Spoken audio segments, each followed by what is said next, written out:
Hey there guys, Noobinator here with my first video leading up to the Settlers of KALGUUR expansion, which is dropping next Friday, so I've got just a little bit less than a week. I am pretty excited for this expansion. I didn't get to play that much last week, due to a number of things. I had some real life stuff to attend to, so that ate into my POE time. But I started the league in HCSSF as I usually do, and to be honest, I've gotten to this point where I sort of get a bit bored around like reaching level 16's map and when the actual grind starts. So I gave up on the league. I didn't really do much, to be honest, other than just reaching tier 16s and just give him up there. I didn't do any bosses, so I didn't play for a while, but then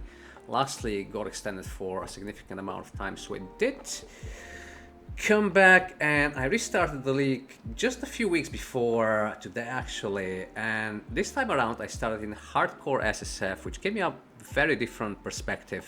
It made the game again very much fun for me. It gave me a chance to practice leveling, become a little bit better mechanically at the game, work a little bit on my leveling, which still is lacking, but we'll get to that later on in the video. But yeah, I've really come to appreciate hardcore SF, so I think I'll definitely be starting in that league on Leaguestart. So this will be just an impromptu video to sum up my just my general impressions from what we've seen so far about the new expansion. I will touch briefly on the patch notes, but what I'm gonna say is that because they have been primarily melee oriented, there have been a lot of changes, not particularly regarding melee, but a lot of the stuff, skill wise, has been to do with just reshuffling a lot of numbers in the melee category. And since I don't play melee myself, I'm more of minion Templar or Necro type of guy.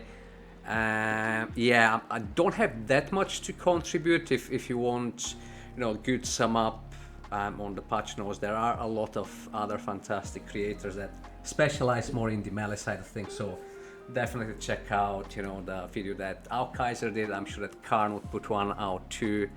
But yeah, in the second bit of this video, I'll give out just my general takeaways from patch notes from a perspective of an SSF player. But yeah, primarily I just wanted to go through what we've got revealed so far on the website about the expansion. So let's just start scrolling. So I'm not gonna go through the official trailer. There is not too much in it.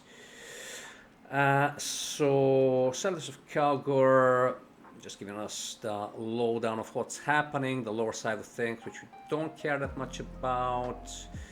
That explains that we're building a town, the characters that we've already are familiar with, don't care about that either. And now here they're giving us the resource. So first of all, I wanted to say, before we go into any detail of any of the media footage of the league, from what we can see here, which is not a lot, but still, I just wanted to say this type of game genre, the city builder, game where you're magic resources, allocating them to different activities to get different returns. I really like this type of game, although I haven't played any, to be honest, because I'm a one game man, and PathOfExile has been my primary game for like the last 13 years, so I've not really played anything else. But yeah, I really like games like Civilization, I've even forgotten the names, but like games like Settlers, games like I forget the name of this one that took place in space, Deep Galaxy or something like that. So, but the thing that I don't know where I stand with that expansion is we just need to see how it gets implemented, because the thing we need to remember is that obviously they are you know, GGG as a company as developers are taking specific elements of a genre, but they're not putting out you know, fully fledged games. They need to compress it into a mini game type of thing, something that just to tack on to the actual game. So I think if they get the details right, if it's not super convoluted, super time consuming, super repetitive, if they find a way to really weave into some strategy so that you really have to think and you have genuine options, you don't have to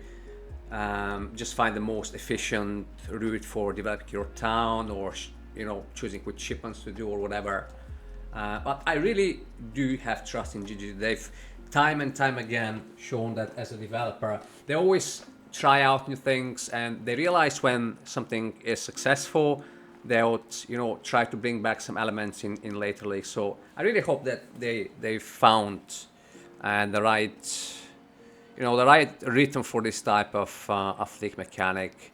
I think that from an SSF perspective, because this is the lens that I'm looking through it, it's obviously from my perspective, because I will be starting a hardcore SSF. I might decide to, after I've completed my Atlas, I might decide to jump over to hardcore trade, but for the first at least month, I think I'll be playing in hardcore SSF. So there is quite a few positives, and I'll go through them one by one when we get to them during the different bits and pieces there. So the first thing, the way that, so obviously you need the resources to be powering up your town development, and here we can see that there's 5 Crimson Iron,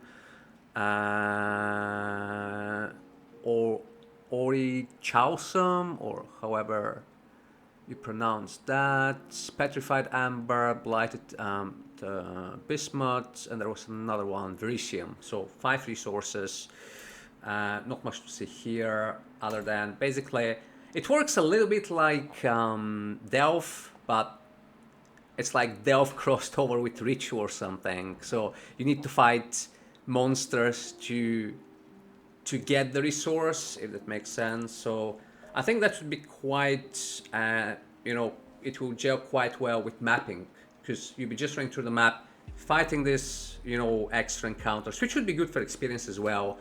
And I think I'm just going to bring up one thing from the patch notes now, one change, which for the well, not casual, but let's say the non-min-maxing MF player would be quite nice. So one of the changes that they've done is that they've changed, I think, or am I getting confused? There was one change about league mechanic monster that they changed it so that they'll drop maps. They didn't change the rarity. Never mind. But yeah, I mean, if they're adding map drop to the pool of extra content monsters, obviously we might be getting extra maps from this, so that would be extra nice for SSF as well. That would help us with our map progression early on. And now this is the bit where there is the, you know, the town management type of activity that we have from the game. I think this really has got potential to be quite nice, because I remember always enjoying, you know, this part of like Civilization. If you have played any of the Civ games, you know that when you are creating your towns, you could, you know, choose what workers you use, you know, which tiles you place them on, and so on. They had specializations and stuff. So I don't know if, you know, how deep they'll go with that, but I hope that would be an enjoyable system. And another thing that we need to think about is how often we will need to go to the town to spend resources, because it's something like, you know, you need to pop over to the town every like 10 maps because you've reached enough resources from running those maps. That would be cool, because you go, you spend a couple of minutes, you know, assigning what you spend your resources, and I would think that at some point in the progression, which should be pretty early probably, depending, you know, how much you play obviously, at some point we'd have maxed out our town. You know, we'd have reached and we don't know even how many, you know, different buildings we have, but at some point you'd max out your town limit. So probably after this, all the resources will be going to those shipments, which obviously we'll come to in a minute, because that would be the next slide from what did you have put out, I think. But yeah, at some point, the town management aspects, again, we don't know how they implement it. Maybe they found a way to be always spending, you know, time doing something in the town. I don't know if there would be any activities like that. Or it may be just a case of then you reach like level 3 or whatever level is the maximum level of any of the structures. And then you just use like the NPCs that those structures grant you, like the blacksmiths, the engineer, and so on. So it remains to see how that system will play out. But yeah, again, it has got really potential to be super cool. Side game that, you know, takes your mind off of maps. Yeah, I think that's really cool because it's such a multifaceted league system this time. Because before they had either like boss killing cliques, which would be like you collect splinters or whatever, then get a boss key, you kill the boss, or you max out the syndicate townhouses, and then you get, or it's a completely, you know, crafted focus league. But this one, there is resource management, there is you know, some bosses that you'll be fighting. They mentioned that there will be like pirates that invade your town or something that will be dropping uniques. There is the crafting aspects, which we don't know how complicated. They probably won't go, you know, all in like the previous league or not Delirium, the crafting league, the one with all the farming stuff. But again, my opinion would be that this should be more as a boost for your early progression, like during the campaign and early mapping, which again, for SSF, super beneficial because you can't, you know, buy your own gear. So I think if we can reliably just get our gear from gambling, then we will be able to speed up our progression. We don't need to pick up like items after a certain point, which would be super cool. Moving on now, the established trade routes again. I think this should be the end game activity that you'd be doing once you max out your town. Now we see some tattoos here. I don't know if those should be like stuff that you get from the expeditions. We don't know, or we can buy it somehow. But anyway, it looks like there would be the tattoos should be making a comeback, which should be cool. This one not super impactful, but this one quite nice. Then the runes that they told us, which basically allow us to place what was it?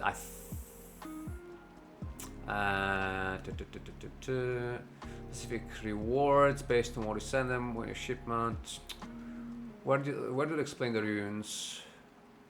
Anyway, the runes basically allow us to transfer a modifier from a unique onto a weapon, and it wouldn't be a prefix or a suffix, it would be like the implicit part of the item. Then the artistic one unique, which is, you know, ward related stuff. I don't think I'll be playing SSF ward build, so that really doesn't interest me that much. They're showing the interface, how we'll be signing out our ships. So it looks like we'd have up to 3. I don't know if, obviously, we may be starting off with like 1 ship and then adding on more ships, or we just get the 3 ships as a baseline. I don't know about that. We have 6 crew, so again, hopefully this should be implemented in a nice way, something that we have to think about, and there wouldn't be just one ultimate way to do it, but again, it remains to be seen. The rewards, SSF mindset, super useful. But one thing we don't know, I mean, that looks really cool. I mean, that whole inventory, and then there is another one as well. However, what we need to think about is, you know, how late into the game this is. Has this guy is this day one? Is this at the end of like week one? How much do you need to, how much resource you need to gather to be getting this sort of rewards? If it's day one, super useful. End of week one or later on. But again, hopefully they'll get the frequency on that right. But again, that looks pretty dope. Let's move on. Now this, I mean, this is good from an efficiency point of view. I mean, especially for a player that's not super efficient, myself, getting other people to start running maps for you and just generating, even if it's like tier, imagine you've spec'd your Atlas tree with full essence or full expedition or whatever. You set them in like tier 1 maps and they start, you know, bringing in this currency, even if it's just currency. But on the other side, it's like legal botting. I don't know. But for sure, it would be and again, if you don't like it, don't use it. So super useful feature potentially for if you want to boost your, and we need to, again, we need to see how the system is going to work. But yeah, sounds pretty cool. I don't know how useful it should, because the thing about it is, if you get enough resources to build the portals, because again, you don't, I think that you don't get them straight away. Probably need to upgrade some sort of building structure for that to be able to go to the portals. Imagine if you're able to get this pretty early in your progression, then you can start progressing Atlas 3 times quicker. I don't know if that would be the case, but this should be quite nice for SSF, especially if you don't have much time to play. If you can play, you know, a week, 8 hours a day, you probably don't care. If you can play an hour a night, not every night, that's like a godsend. You do your progression in no time. Well, again, we need to see how that whole thing works out. Benefit from concurrent crafting techniques. So we've seen that. You see here how basically they are transferring the unique modifiers onto the weapon. I mean, that's pretty cool. And then you can craft the weapon, obviously. Currency trade market, amazing for Trade League, amazing. That's super cool. I think that's amazing that they've done it. We'll have to see how it shakes out, if the botting wouldn't create a problem and just devalue the economy, but you don't know. Bots will be a problem either way. So at least they're trying. I'm sure that they can, if it turns out horrific, they can always walk out the change, probably. At least next league. What else? So some new unique trigger socket elemental spell on block. Now I know that block is getting quite an update on the skill tree, and they're trying to push this as an archetype this league. So the only thing is that obviously that's a tree link. If you can find some way to get it, like I don't know, if you can make some sort of like an auto bomber build, I'm sure that some big brain creator may be able to find a way. Or other than that, I don't know. I'm too small brain for this. Maybe good unique, maybe trash. I don't know. Again, those. So these ones, the retaliation skills, those 3, they used to be automated attacks that, again, they needed to meet a specific condition, but it was like they were linked to a cast when damage taken, but you didn't need to take damage, you needed to meet a certain condition. They were never used, or at least not in a significant way by a lot of people. Now these ones are actually active, and look at the wording. Becomes usable once for 2 seconds when you block a hit. So you need to be looking at, I would assume that it would appear if you link it to your like skill bar, it will be probably grayed out while you haven't met the condition, and then you need to be keeping an eye on that for that turning, colorful, so that you can press the button to use it. And then obviously, I just think, again, we don't know if there will be any significant power to be had. Again, some big brain type of creator needs to do the math. I have no idea, but I think the sheer addition of extra management would be just annoying. Not something that I am excited about at all. However, something else we got here is the GLAD rework. So let's see. I'll show you the old GLAD, and we can start comparing the nodes side by side. So this one, does not show. Oh shoot.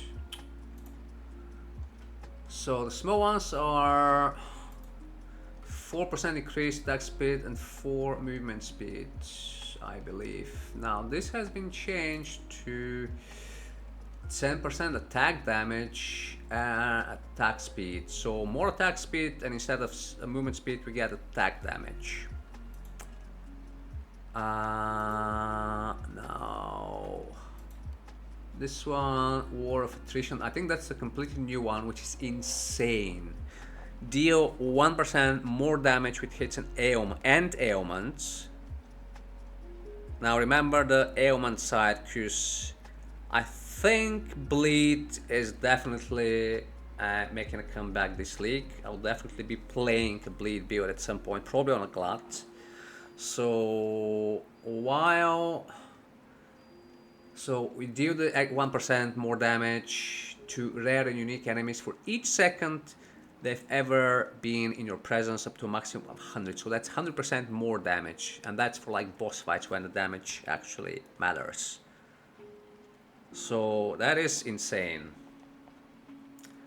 Let's see the other ones. So I think they've changed how it looks as well. Yeah, they've definitely changed the pathing. So they've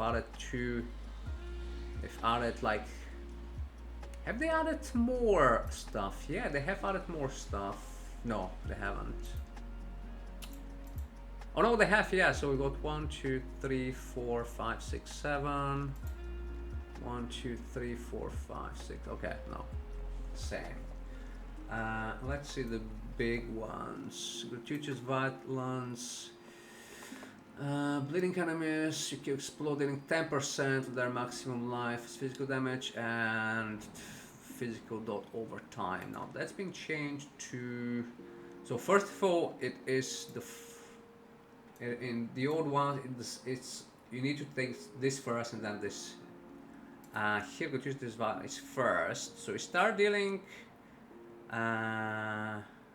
Bleeding enemies, you can explode, dealing 20%, so you get more percent of their life as physical damage, but we lose the physical damage over time. And you get it first. So I think overall, an upgrade. You can start, doing the bleed pops earlier on. Bleeding to inflict is aggravate. So basically, this is the new mechanic, which I think is really changing Bleed from terms of quality of life and how it plays, because you use bleeding, which has been aggravated, always deals higher damage as though the target was moving. Before you needed to use another skill, and snaring arrow or whatever it was called. So you needed to hit an enemy with a snaring arrow, which had the wording was that ensnaring arrow costs bleeds inflicted on the enemy to count as if they were moving. So now do you get this built in for all aggravated damage, aggravated bleeds. And when you hit this, all your bleeds are aggravated. So all you need is max your bleeds, max your bleed chance, and then get those two, and you're popping. And you can get this later on. What else? Because I think anybody that's playing Gladiator would take those. Now, what else do we have? we have, so this is for dual wielding, and then depending on the type of weapon you get a certain benefit. So swords, more accuracy, mace scepter, area of effect, dagger, crits, claw, life leech instant, 30% more damage with hits and ailments against enemies that are low on life while you're wielding an axe. Now this is pretty good if you're doing the shield, the spectral shield throw build, because in this build the weapon that you have is, it doesn't matter, you use it for the stats, not for the actual damage. So that would give you 30% more damage with ailments and with hits. So that's pretty good if you're doing that build. Now this, probably not worth, because you probably want to get actually no, you don't need to, you can just get a little bit of, so gain 50% base chance to block from equipped shield instead of the shield's value. So regardless of what your shield block value is, you get 50% base. Or if you're dual wielding, the bonus is doubled. I can't remember what was the actual damage, 25 or 15, I'm not sure. So this is good, this is good. What's that? Retaliation skills. Okay, so this is to do with the retaliation skills. I think nobody's taking this.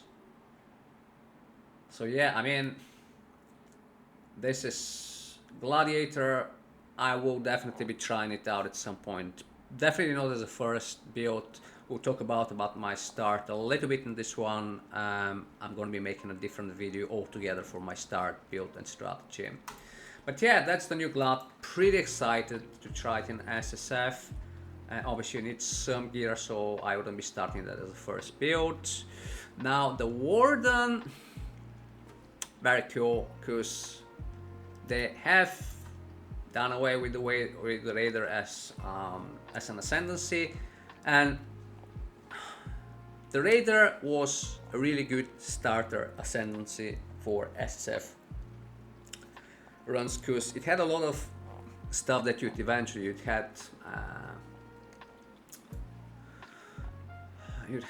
the so 50% chance to avoid ailments, phasing, suppression.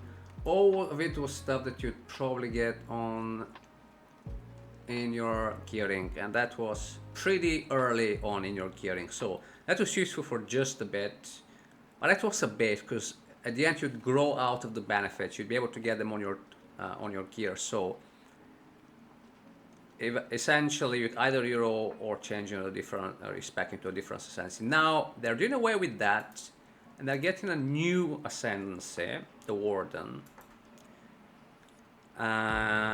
which, let's see what it gives us. So 50% increased evasion rating, tinctures apply to have increased effect. So the tincture mechanic which they're introducing can only be used by these guys.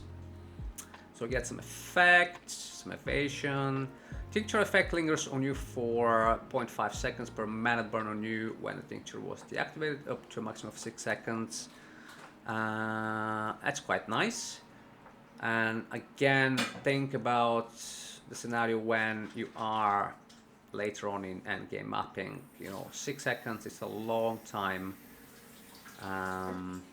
So by then probably you'll be able to reactivate the tincture, if I'm understanding that right. But the other thing it provides, tincture supply to have 30% less mana burn rate. So this branch, it looks like it's all about tinctures. Tinctures effects apply to ranged weapons, so you can use them on range as well. Naturally, they can only be used for melee. So if you want to, if you're playing a ranged character, obviously you need to get this one if you want to use the tinctures. If not, you don't care about that. So all of these small ones give you the same. And you can have an additional tincture. So if you are using the tincture mechanic at all, you take those. Or if you're obviously range, I think you take this. This one, so the small one gives you suppress, motivation, bark skin. Now, do they tell us exactly what bark skin is? And the other thing is, it used to have a mana reservation, so it doesn't say here if it reserves mana or if it's just a skill that costs you mana. Adopt the power of the forest, gradually covering your body in bark. Getting hit by enemies attacks causes bark to be removed. You take reduced damage from physical attacks hits. The more bark builds up, but higher chance to evade when less covered in bark. I mean, that's pretty nice, although they're not really giving us any numbers, you know, how many bark, you know, stages you have, or is the mitigation. But yeah, that's cool. That's probably just, so more suppressed, more evasion, minus 15 fire, cold and lightning damage taken from spells. Spell hits per bark prevent 2% suppressed spell damage per bark below maximum. Lose 1 bark when hit by enemy spells damage. I mean, that's pretty strong in terms of mitigation. Of spell mitigation and elemental mitigation. That's really good. So you might actually, you decide that, so you could be playing that as a spellcaster as well, because then you don't need to take any of this, and there is still useful stuff. Now, the other stuff they've got, so more evasion, more, so chance to shock. Maximum effect of shock is 2%, is 2% increased damage taken. You can apply up to 50, so that would be 100% increased damage taken. So that is something that if you are using shocks, inflicting shocks really quickly, that would be quite good. And that gives you some chance to shock as well. So this is again, so more evasion and a chance to inflict a specific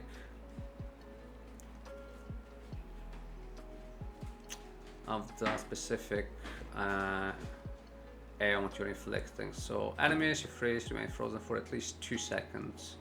Hits that fail to freeze due to insufficient freeze duration inflict Hoarfrost. Hoarfrost lasts 10 seconds and can be inflicted multiple times, each refreshing the duration of existing Hoarfrost on the target. Each Hoarfrost increases freeze duration on the target by 20%.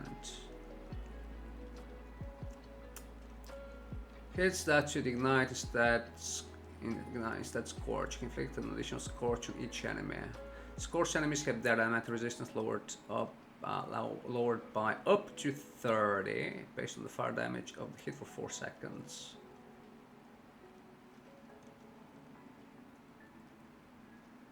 I mean, these are all strong. More duration.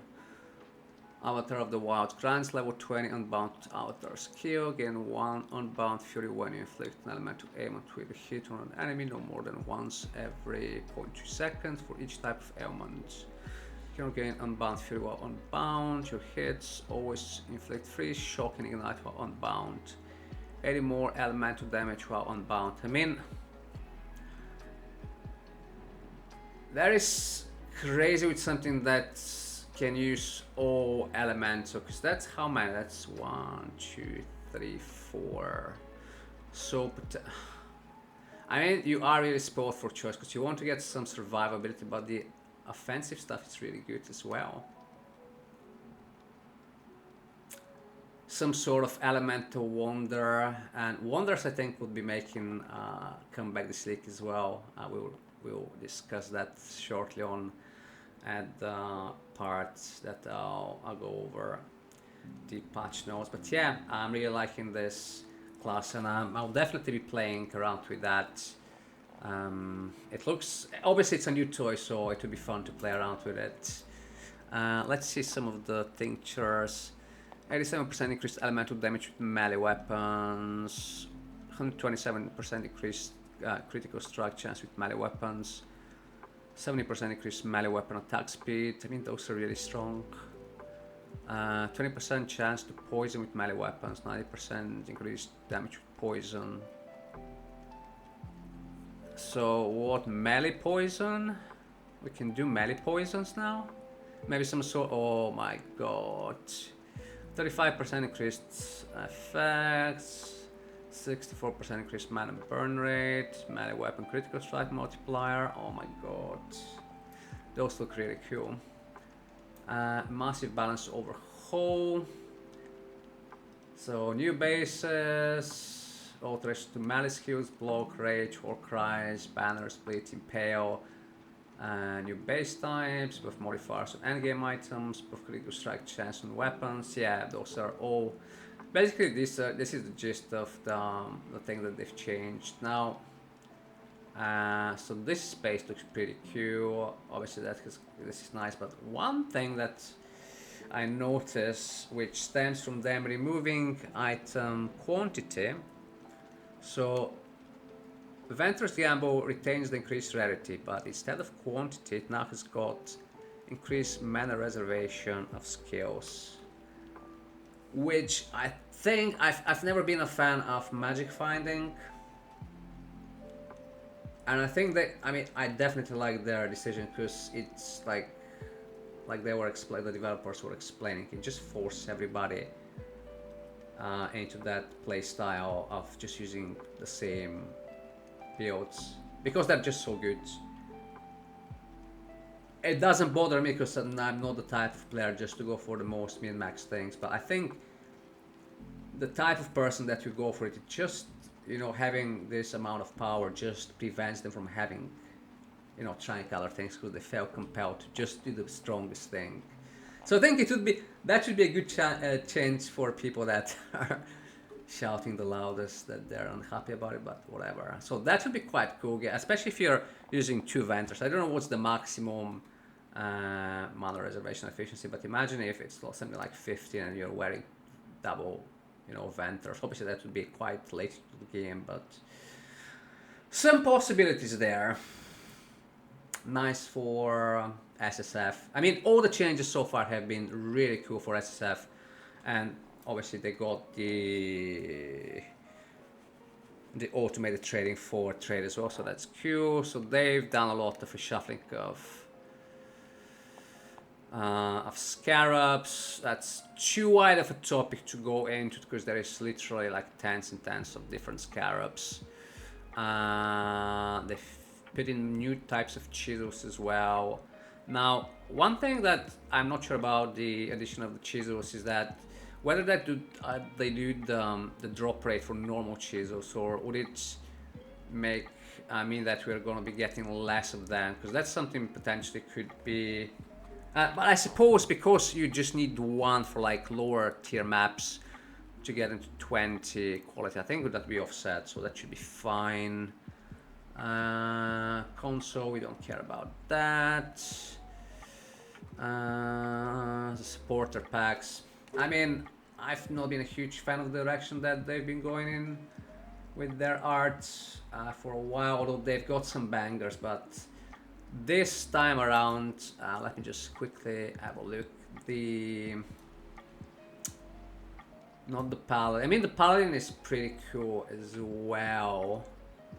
The Paladin is pretty cool, but I like the other one, the Acolyte Spanish. I like the Portal as well, so probably actually get this on release. But yeah, I'm really pleasantly surprised with the actual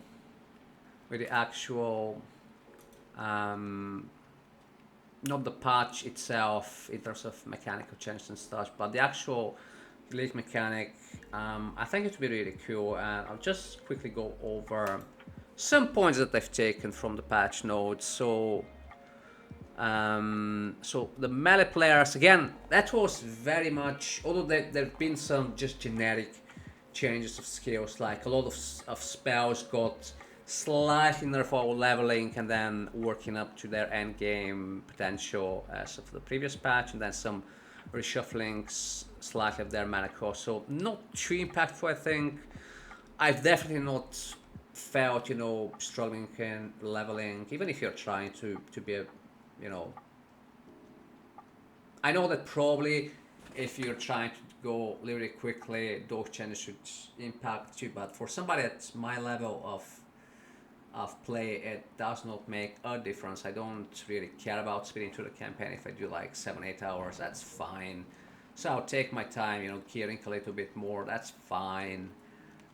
So melee was the focus, you know, changes of the war cries, changing of the banners, and these are primarily stuff. And again, quite a huge rebalancing of the numbers. Now, I'm not familiar with melee numbers to start off because I mean, I've never played melee to any, you know, any meaningful end game, even not ever past like white maps. So I just don't understand the numbers in the first place. So I'm not gonna talk much about that. The only thing that stood out to me is that with removal of the totem build, of like the totems, the two totems that were you needed always to cast to be getting the extra buff from them, the attack speed and the more damage, those got removed, so you are getting some extra sockets. So maybe melee players should come up with some, you know, extra techs. I'm actually quite looking forward to see what the bigger brain people come up with.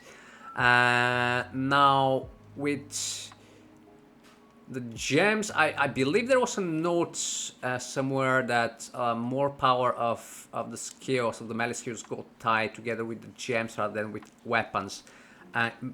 Paired together with change that now the armor scraps or the blacksmith scraps, whichever were used for weapons, they were multiplicative and you needed less to get full quality.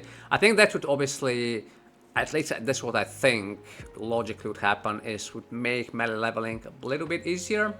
So even if you're not min-maxing it would still feel better. So probably, you know, if you want to try out melee, if you're not too bothered about, you know, starting a new archetype, definitely sounds like a good league. Maybe give it a try. Maybe it wouldn't feel that horrible. I don't know, and I wouldn't be doing leveling as melee anyway.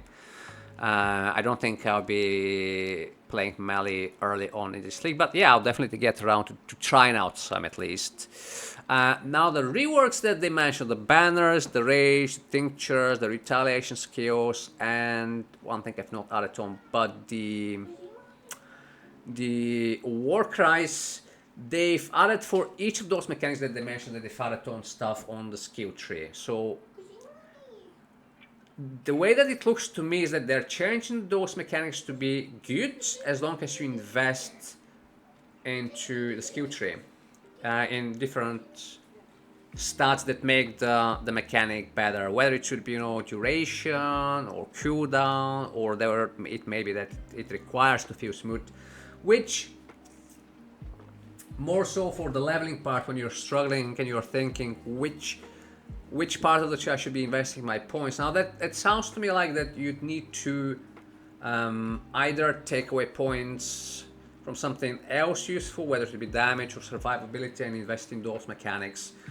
Again, it may be implemented in a completely different way. I may be wrong, so we'll see. Now the banners, strictly from my perspective, the change that they're not permanent.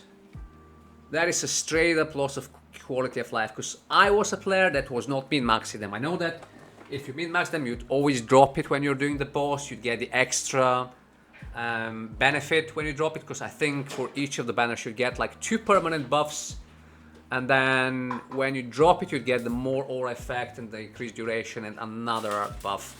I was strictly using it for just permanent buff for like the cost of 10 mana reservation during the early game, or sometimes the build may require it in end game if there's nothing else better that you can invest. So for me, this is strictly a nerf.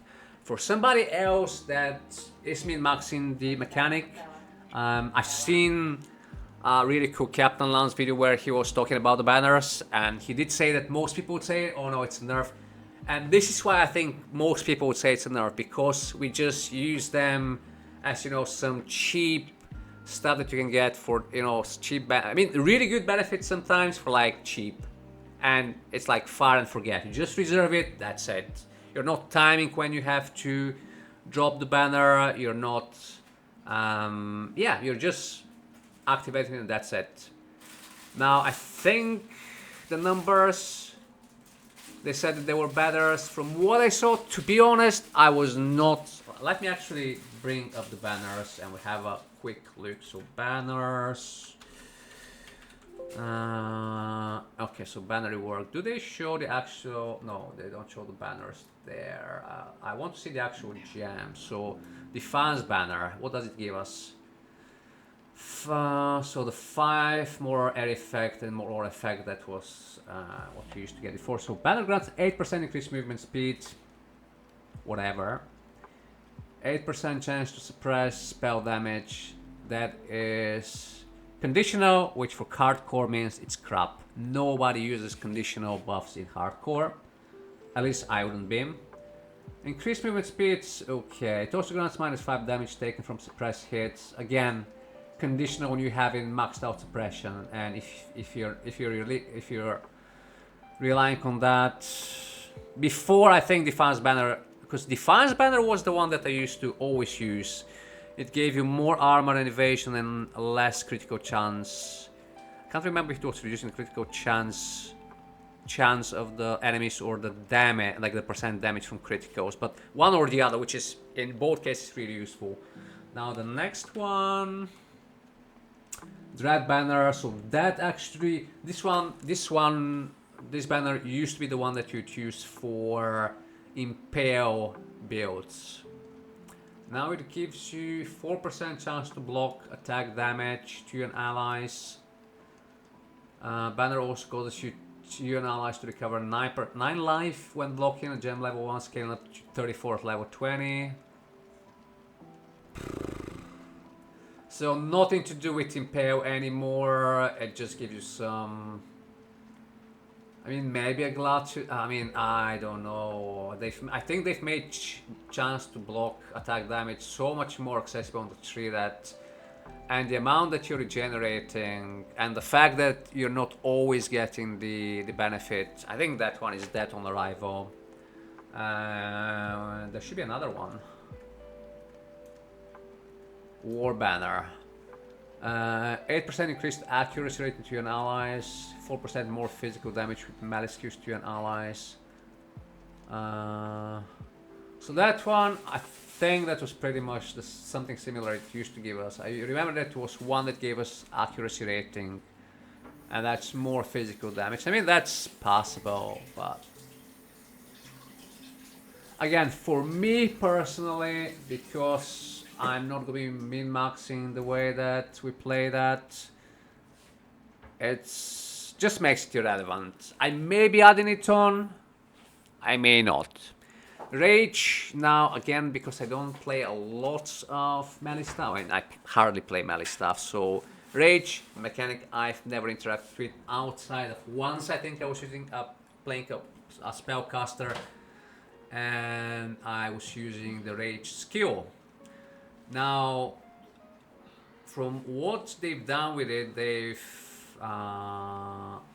rebalanced it a lot. So now it's basically just useful for melee, and I think rage characters too. I can't remember if it was melee specific. So there was a lot more ways to generate rage. Some extra quality of life stuff from having rage in terms of mastery, so you can get like, you know how masteries are like additional quality of life or additional utility that you can add on. So that's quite nice if you're focusing on that.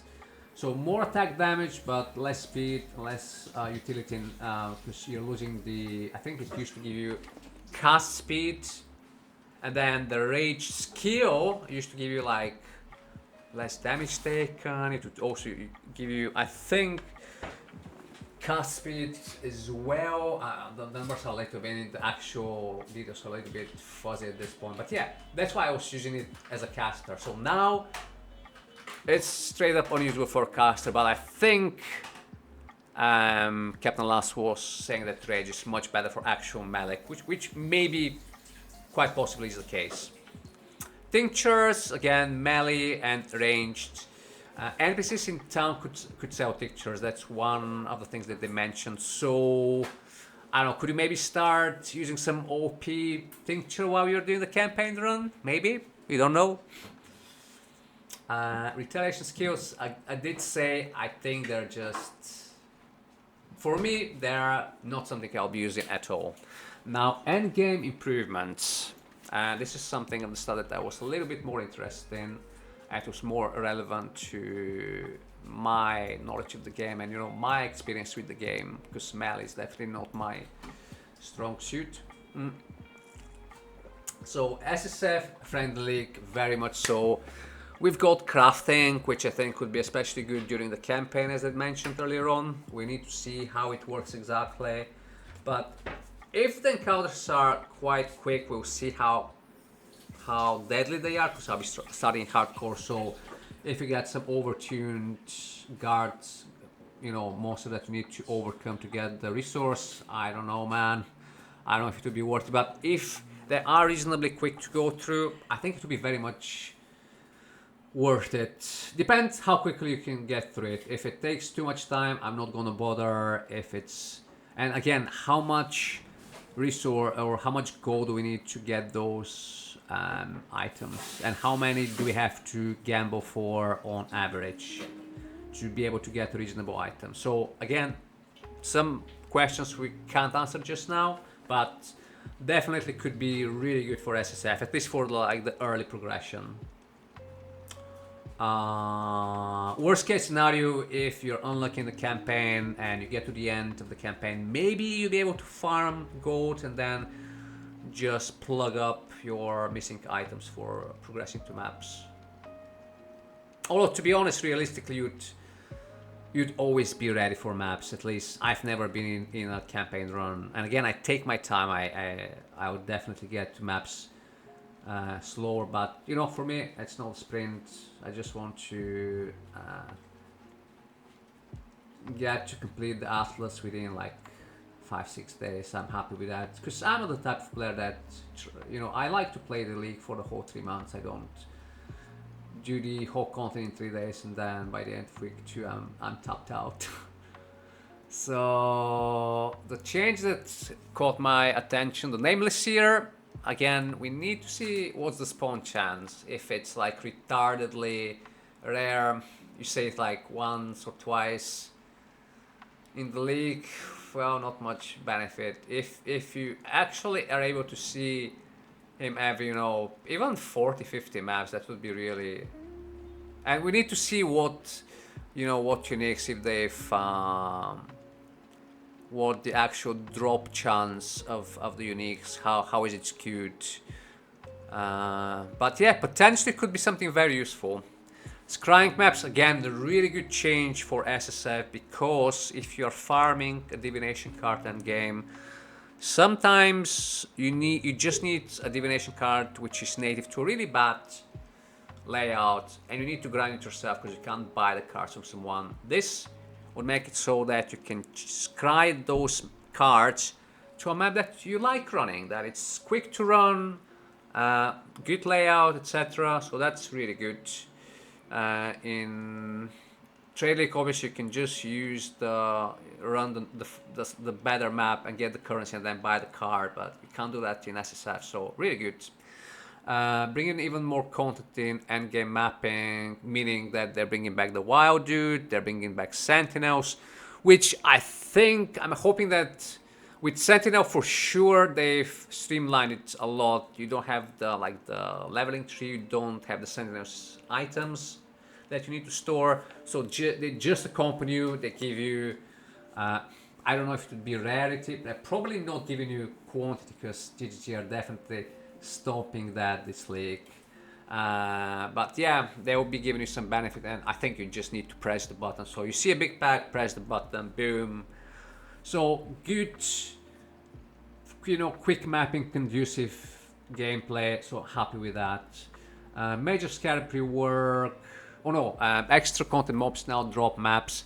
So again, maybe we'll be getting even better map sustain, although map hasn't been a problem for a long time for the normal player. Now, if you are, though, you know, trying to maximize your Atlas completion time, you definitely will not be, you know, full clearing the map. So that may be a really good change for SSF, you know, speedrunners. That will give them even more maps.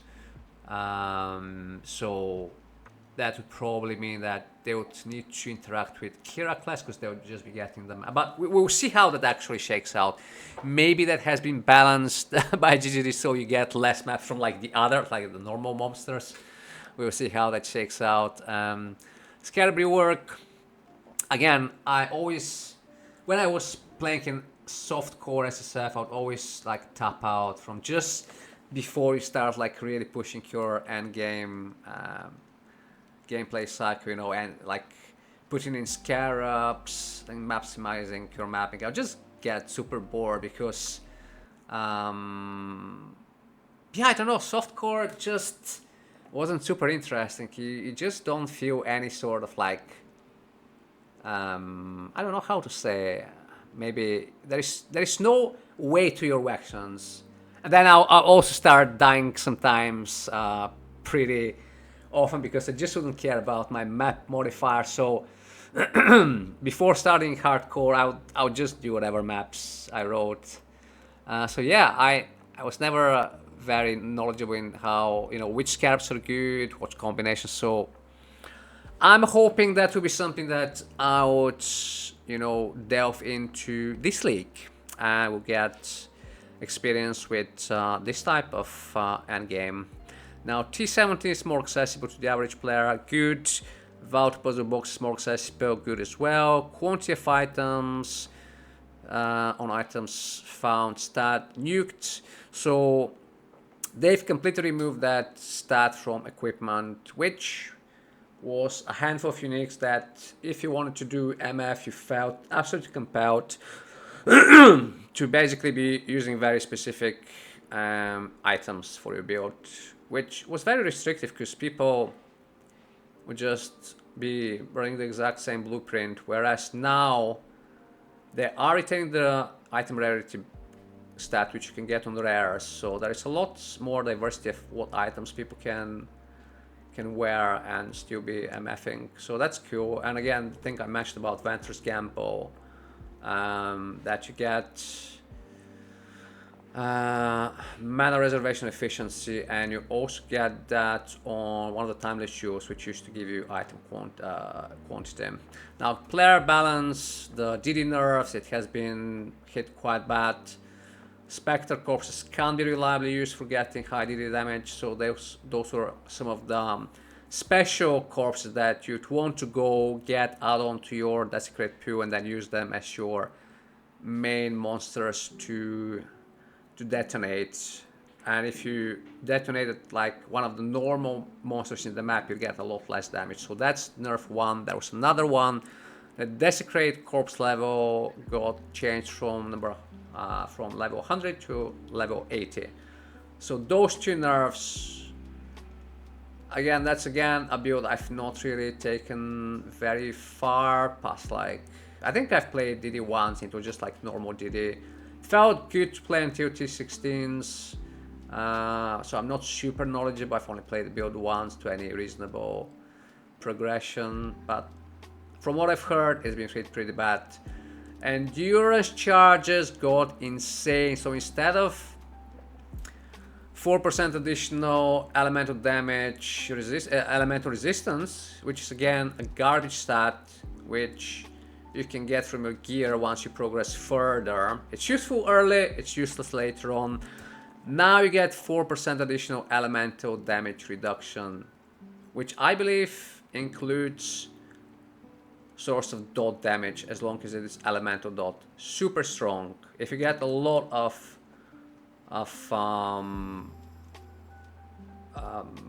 endurance charges, which you can get very easily on a, like, let's say a jug, or pretty much probably a lot of different builds that are on the left hand side of the tree, you can get a lot of, I mean, at least a reasonable amount. That's really good.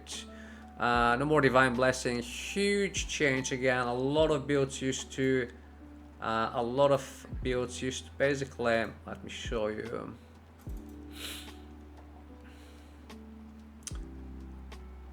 They would path to Eldritch Battery, which means that they'll reserve all their mana with different ores.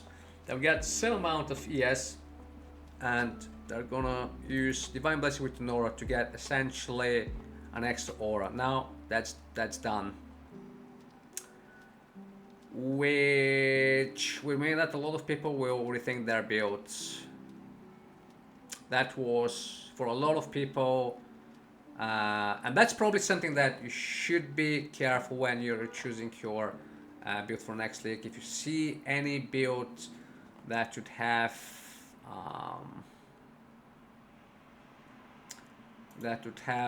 Divine Blessing or just know that that's not going to be possible from next league. Keep that in mind. Now, what would probably happen? There is another skill gem which is called. It was again some sort of blessing. Can't remember. It was a red support gem, Guardian Blessing or whatever, which basically made it so that when you cast the minion skill that's linked to the aura and the blessing gem, that minion would have the aura active, and then as long as you are in the radius of the minion, you'd get. So that would be a similar tech, which, I mean, I'm thinking of playing BAM anyway, which it's definitely one of the better builds to use that on, because you'd be having the minion investment into, you know, life of the minions and so on. But I'm sure that some other builds that don't focus on minions would probably try and use that, you know, fit it into some way to get that extra aura that they lost from Divine Blessing. Berserk nerfed a lot for casters, but objective better for melee, which I mentioned. A lot of gems either have higher mana cost or lower other damage effectiveness early on. Call to arms. Now, that's pretty big for like the normal build that doesn't go all into for war cries. If you just were using enduring cry just to get some endurance charges, some mana life regen, now you need to sacrifice mana reservation to use it with call to arms. So it either just not automated or not use the war cry at all. However, if you are like if you are doing a build that uses a lot of war cries, such as Captain Lance mentioned in his video, he was referring to the Slum archetype being super overpowered this week, and he said that that would be one of the reasons you can, obviously you need to solve the mana reservation problem, but you can automate a lot of war cries. And then the other thing is they don't share the cooldown between themselves anymore. If you cast a war cry manually, all the war cries share the cooldown. If you automate them, they don't. So that would be, if you can fit it into the build, that would be really good quality of life change. Grace and Determination values nerfed, which I suppose is reasonable. That's been expected because they were really strong for like builds that didn't. They wanted to get a lot of armor and anti-evasion, but without actually investing into that. So I suppose it makes sense. If you want to get, you know, high armor evasion, you need to invest into it and use that as an extra, not as the actual baseline of your investment. Champion. Now, one thing I mentioned with that they mentioned with Champion, let me just bring up the patch notes. Champion. Now, I'm not sure actually how this will work out, so I may be way off, but where was that?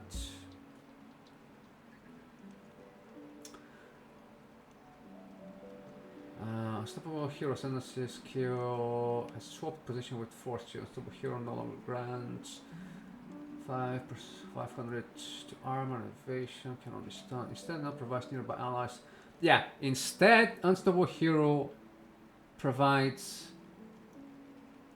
nearby allies count as having fortification equal to yours.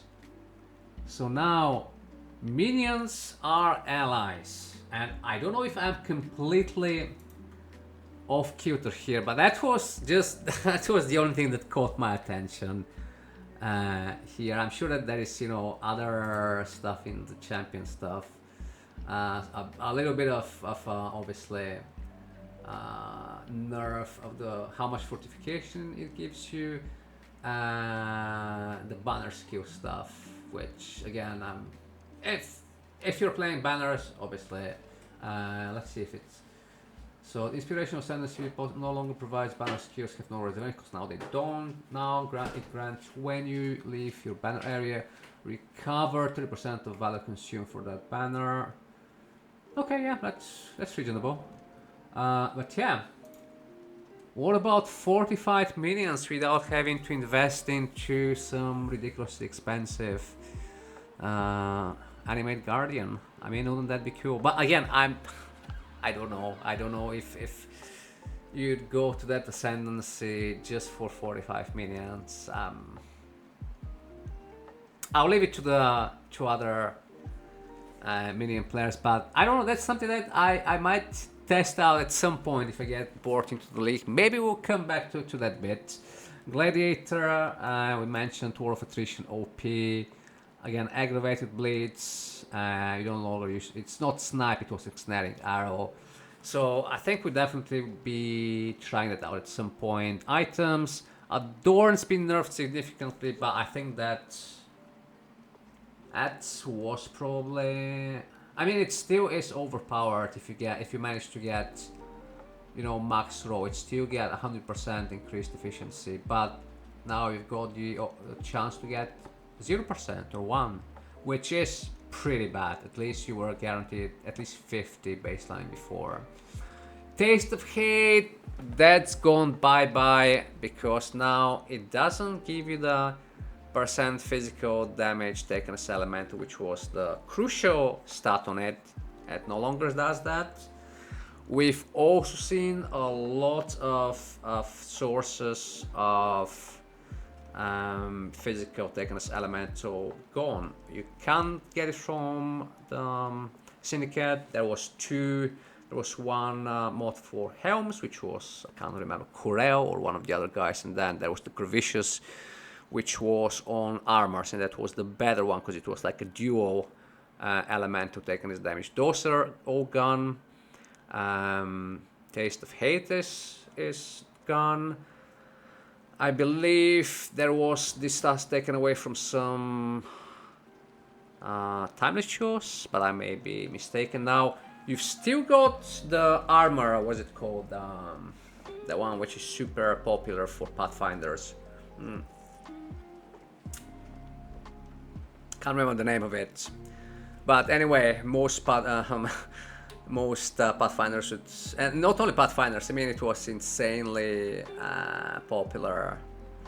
What's it called? The one that I remember the name of the card. What was the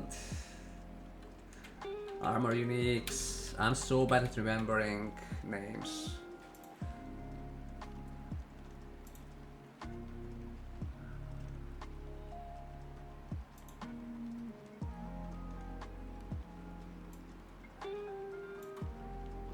Oh, come on, mate.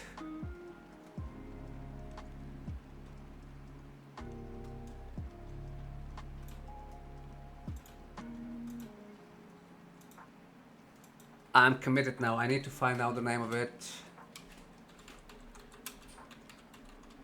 I am committed. So, list of unique body armors. And the one that we want is armor and evasion, I believe. The lightning coil. So it still gives you 50% of physical damage for hits taken as lightning. But it's got pretty sizable downside. I mean, it's 60% of lightning resistance. So basically the nerf indirectly really boosts lightning coil in terms of value, because other than that, I think you can get one of the implicits that you can get with the crafting currency that's giving you a physical taken as Ellie, but probably it would be a lot, you know, lesser value. So that would be really useful. So if you you just have, you know, less source of that. So we'll need to rethink, but again, think about the 4% additional elemental damage reduction that we're getting from endurance charges. So I think they're obviously trying to balance it, because if you can you know, retain the Corel, the Gravicious Crafts, and get the allied damage reduction from endurance charges, that would be insane. So what else?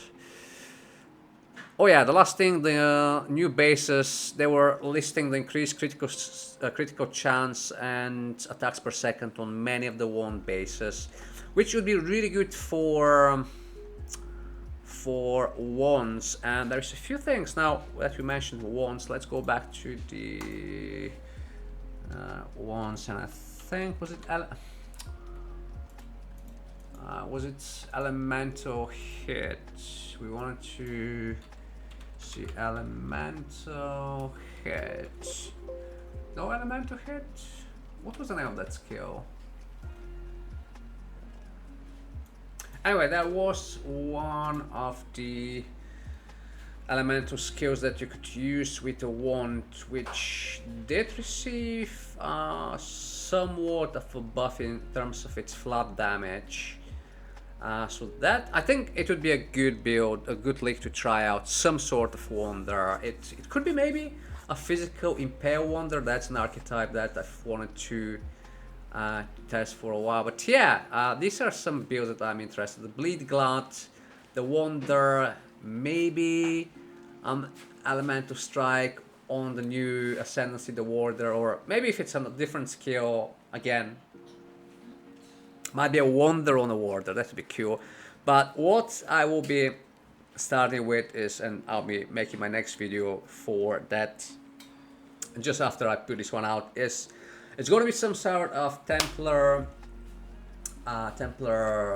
minion build. That's just my go-to. Either SRS into Bama, which probably would be the route. I was thinking about Vow Dawnblow, because it was the only of the minion skills that got a buff, so that could be, but I don't know, I'm not sure. I've not really tested the gameplay much, and I'd rather just go with the true and tested skill. We did Bama just this last league, just a couple of weeks ago. That was one of my hardcore SSF, and it felt insanely comfy. So I'll probably do SRS into Bama. I'm gonna do a bit of more in-depth video on that in a little while, so look out for that. Again, just a quick disclaimer, none of the builds that I will be showcasing are my builds. I just like watching other content creations. I do get inspiration from watching how they do their builds, you know, what text they use, and I do like to browse POE Ninja as well, which is also another source of inspiration. So my big shout outs and thanks to all the cool creators that or just players of PoE generally that built up so many cool builds and give us, you know, smaller brain people chance to play a good build. So yeah, cheers for that, guys. And yeah, I'll be streaming some filter editing, some early campaign runs between now and next Friday, so come over, join me on Twitch. Again, the handle is Noobinator_TV, and I don't know exactly what sort of videos I'll be putting out. Definitely will make a sort of like just an overview of my Leaguestart, how I'll be leveling that, what my initial strategy for completing my Atlas would be, and I'll have a look of the Atlas tree again once as they keep revealing more teasers, more stuff. If I think that something is particularly interesting to me, I'll probably just put out an impromptu video, but mostly I'll be over on Twitch, so do come over to hang out. And yeah, wrap it up, and I hope to see you in the next one, Exiles. Take it easy.